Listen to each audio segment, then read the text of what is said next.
Kajari Masohi pastikan penetapan tersangka korupsi dana BOS lebih dari satu. Kepala Kejaksaan Negeri atau Kajari Maluku Tengah, Nur Ahirman, memastikan dalam waktu dekat akan segera menetapkan lebih dari satu tersangka dalam kasus dugaan korupsi dana bantuan operasional sekolah atau BOS di lingkup Dinas Pendidikan dan Kebudayaan Maluku Tengah. Hal itu disampaikan Ahirman saat dicegat sejumlah awak media usai menghadiri rapat paripurna DPRD di Masohi, Selasa 11 Juli 2023. Sesuai prosedur penanganan kasus korupsi dana BOS, kata Nur Ahirman, pihak kejaksaan tetap mengedepankan asas praduga tak bersalah sambil mengumpulkan dan mengamati alat bukti yang berhasil dikumpulkan. Ahirman memastikan kasus yang ditangani sejak awal tahun itu akan masuk babak baru, yakni tahap penetapan tersangka. Namun pihaknya masih menunggu hasil perhitungan kerugian negara kasus dana BOS diterbitkan oleh BPKP dan kemungkinan penetapan tersangka akan lebih dari satu. Dikatakannya lebih 2 bulan penyidik jaksa telah menyurati BPKP untuk mengaudit kerugian negara dari kasus tersebut. Oleh karena itu, lanjut Ahirman, paling lambat sebulan ke depan hasil audit BPKP sudah diterima jaksa. Nur Ahirman memastikan selaku Kepala Kejaksaan Negeri Masohi akan serius dalam penanganan kasus dugaan dana BOS, di mana siapapun yang terlibat akan diseret ke pengadilan guna mempertanggungjawabkan perbuatan mereka. Kita menunggu mungkin kurang lebih 1 bulan mungkin ya, maksimal 1 bulan sudah ada.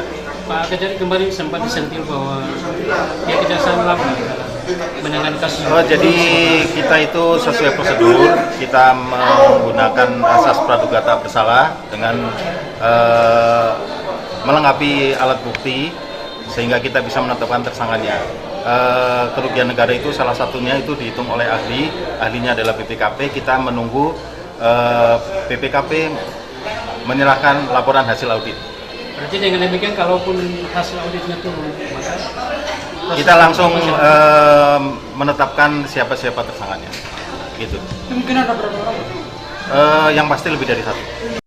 Sebelumnya, diberitakan sejumlah LSM mempertanyakan lambatnya penanganan kasus dana BOS oleh Kejaksaan Negeri Masohi yang hingga saat ini belum menetapkan para tersangka. Sementara kurang lebih 300-an orang telah menjalani pemeriksaan oleh penyidik Kejaksaan Negeri Masohi.